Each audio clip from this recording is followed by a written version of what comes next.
ማንቸስተር ዩናይትድ ሶስት ተከታታይ ጨዋታ የሁለቱ ሲገርመን የሁለቱ ሲደንቀን ላስት ዊክ እንደ ሊቨርፑል ሁላ ባለፉት ዓመታቶች ማሸነፍ እንደ ተራራ እንደ ጦጦ ሽቅብ የሆነበንን ብራይተንን በስተመጨረሻ ማሸነፍ ችለናል። what a day I can't believe this። ከጨዋታው በፊት ተናግሬያለሁ።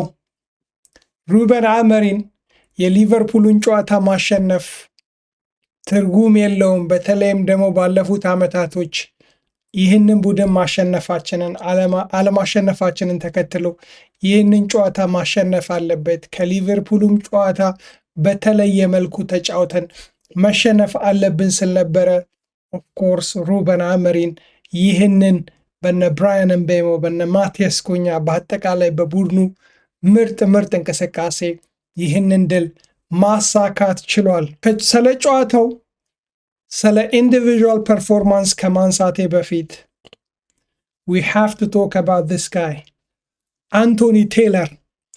አንቶኒ ቴይለር የብራይተንን ማሊያ መልበስ ነው እንጂ የቀረው በተለይም ደግሞ በመጀመሪያው አጋማሽ የብራይተን ተጫዋች ነበር ማለት ማጋነን አይሆንም። ማንቸስተር ዩናይትድ ፋውል እነ ብራያን ምቤሞ፣ ብሩኖ፣ አማድ፣ ኩኛ፣ ሴስኮ ሲሰራባቸው ለነሱ ከመስጠት ይልቅ ፊሽካውን ኪሱስ መደበቅ ነበር የመረጠው። በተቃራኒው ለብራይተኖች ሲሊ ቻሌንጆችን ሲሰጥ ነበረ። የአማድ ፔናልቲ ለምን ስካይ ስፖርት አዶኖ በዴስ ቲቪ የምታዩ ሰዎች ሪፕሌዩን በተደጋጋሚ ካያችሁ እኔ እንጃ። እኔ ግን ሰከንድ ሃፍ ላይ ምንድነው ረፍት ሲወጡ ሪፕሌይ አላየሁም። ነገር ግን ባየሁት አንድ ሪፕሌይ አይ ቲንክ የአማድ ኳስ በስነ ስርዓት በትክክል ፔናልቲ የሚያሰጥ ነበረ። ከዛ ባለፈ ብራያን ምቤሞ በዳንክ የተጠለፈበት መንገድ እንደዚሁ ቀይ ካርድና ፔናልቲ ይገባን ነበር። ጆዜ ሞሪኖ ከኤሮፓ ሊግ ፋይናል በኋላ ይህንን ዳኛ ካርፓክ ላይ ጠብቆ ሲዘልፈው የነበረው እውነቱን ነው። this is the worst referee in the Premier League። ይህንን እንግሊዝን ወክሎ ዓለም ዋንጫ ሻምፒየንስ ሊግን የሚያጫውት ዳኛ መሆኑ በጣም አሳፋሪ ነው። ነገር ግን ምስጋና ለነ ብራያን ምቤሞ ለነ ማቲያስ ኩኛ ይገባና ይህንን ጨዋታ ማሸነፍ ችለናል። ኢኒዮሶች ምን እንደምል አላቅም። ሳንቾን ባየ አይኔ፣ ራሽፎርድን ባየ አይኔ፣ አንቶኒን ባየ አይኔ፣ ጋርናቾን ባየ አይኔ እነዚህን ከኳስ ጋር ያላቸውን ብቃት ተውት፣ ጎላቸውን አሲስታቸውን ተውት፣ በፕሬሲንግ በትራክ ባክ በአግሬሲቭነት እነዚህን ነበረ የተራብነው። የሚገርም ኢንቨስትመንት ባለፉት 10 ዓመታቶች ዩናይትድ ተጫዋቾች ላይ በሚያወጣው ገንዘብና በሚያስፈርማቸው ተጫዋቾች የማንቸስተር ዩናይትድ ደጋፊ እኛ ብቻ ሳይሆን የሌሎች ክለቦች ደጋፊዎችም መቀለጃ ሆነን ነበር። ነገር ግን በእነዚህ ተጫዋቾች ሁላችንም ዛሬ ብቻ ሳይሆን ሲዝኑ ሙሉ ምን ቦርቅ ይመስለኛል። ሩበን አሞሪም ከጨዋታ በኋላ ስለ እነዚህ ተጫዋቾች ተጠይቆ ከኳስ ጋር ያላቸው ኳሊቲ ምንም ጥርጥር የለውም፣ ነገር ግን ትልቁ የሚደንቀው በተለይም ደግሞ በፕሪሚየር ሊግ ስትጫወት ከኳስ ውጭ ያለው እንቅስቃሴ ነው ብሏል። የሚገርሙ ነበሩ። ማቲያስ ኩኛ ባለፉት 7 እና 8 የፕሪሚየር ሊግ ጨዋታዎች ላይ ጎል አለማስቆጠሩ ብዙዎቻችንን እሱን ጨምሮ ፍራስትሬትድ ቢያደርግም በፐርፎርማንስ ደረጃ ምርጥ ነበረ። ነገር ግን ዛሬ አጥቂ እንደመሆኑ ጎል እንዲሁም ደግሞ አሲስት ከሱ ኤክስፔክት እንደማድረጋችን እሱም ራሱ ላይ ይህንን ነገር ኤክስፔክት እንደሚያደርግ በብራዚል ኢንተርናሽናል በነበረ ሰዓት ላይ ተናግሮ ነበረ። ዛሬ ያህንን ማሳካት ችሏል። የምትገርም ጎል በማስቆጠር ማቲያስ ኩኛ። ሌላኛው በዚህ ጨዋታ ላይ 2 ጎሎችን ያስቆጠረው ብራያን ምቤሞ። ስለ ብራያን ምቤሞ አሁን ላይ ከመደሰት ይልቅ ትንሽ መጨነቅ ነው የያዘኝ። ምክንያቱም ብራያን ምቤሞ በዲሴምበር 25 በኋላ በአፍኮን እናጠዋለን። እስካሁን አይ ቲንክ ከ7 በላይ የጎል ኢንቮልቭመንት አለው። 4 እና 5 ጎሎች እንዲሁም 2 አሲስቶች ያሉት ይመስለኛል። ዛሬ በጣም ክሩሻል ነበረ። ጨዋታውን 3-0 ስንመራ 3ኛዋን ጎል በማስቆጠር እንዲሁም በተቸገርንበት ራሳችንን ጭንቁስ በከተትንበት በ3-2 ውጤት ሰዓት ላይ 4ኛ ጎሉን ያስቆጠረበት መንገድ ብዙዎቻችንን እፎይ እንድንል አድርጎናል። በዛሬውም ጨዋታ ላይ ድንቅ ነበር። ቀደም ብዬ ጠቅሼዋለሁ።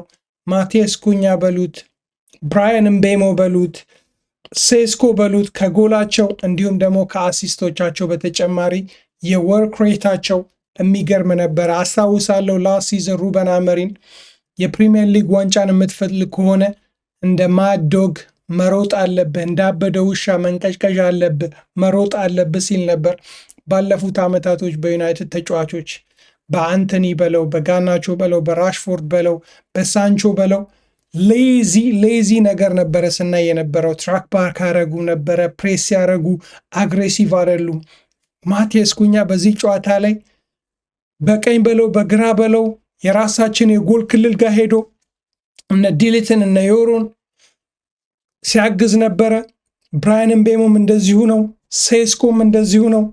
አይ ቲንክ ማንቸስተር ዩናይትድ ትልቅ ኢንቨስትመንት ያረገበት እንዲሁም ደግሞ ያስፈረማቸውን ተጫዋቾች ፍሬ ማየት የጀመረበት ጨዋታ ነው።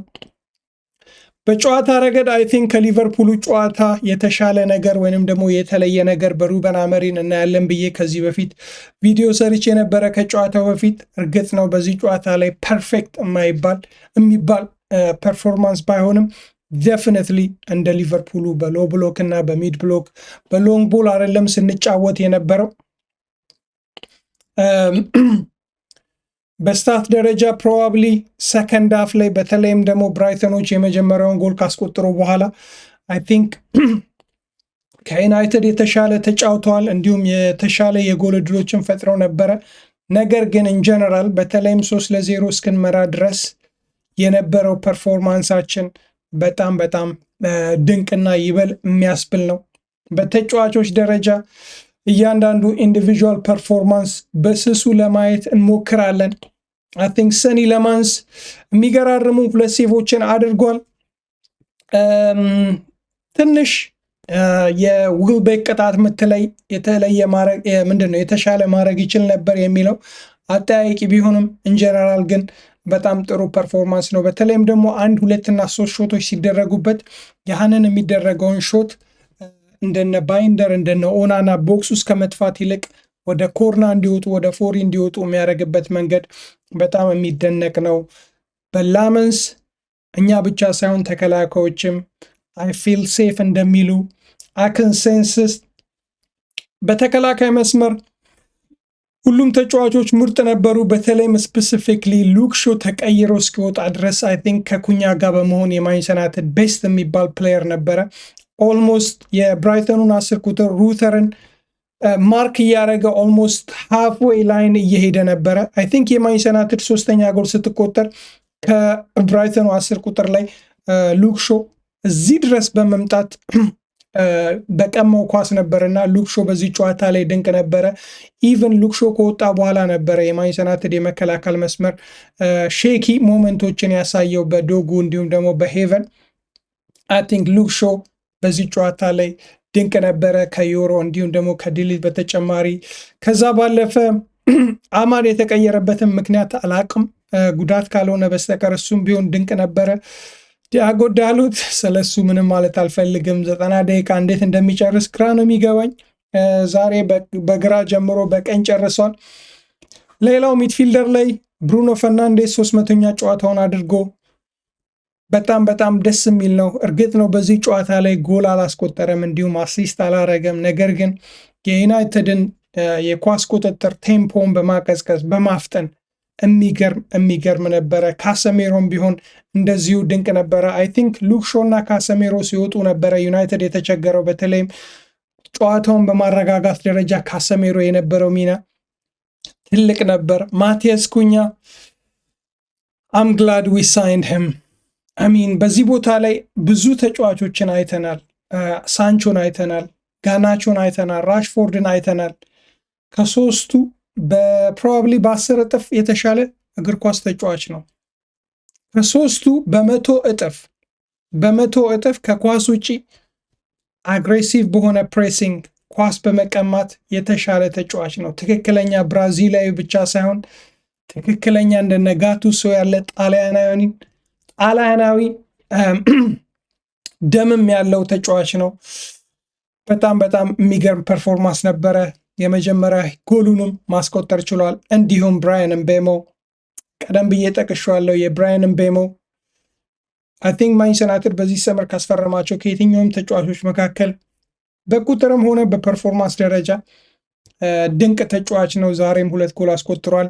ትንሽ ወሬ በአፍኮን ብራያን ምቤሞን ስናጣ የማንቸስተር ዩናይትድ ጎልና አሲስቶች በተለይም አብሮ የሚጫወተው አማድ አብሮት ስለሚሄድ አሁን ያለን የማንቸስተር ዩናይትድ የማጥቃት እንቅስቃሴ የቀይ መስመሩ እንደመሆኑ እነዚህን 2 ተጫዋቾች በአፍኮን ስናጣ ምን እንደሚወጠን ግራ ነው የሚገባኝ። ነገር ግን በዚህ ጨዋታ ላይ ድንቅ ነበረ። ሴስኮ 2 የሚገራርሙ ድሎችን አግኝቶ ሰቅሏቸዋል።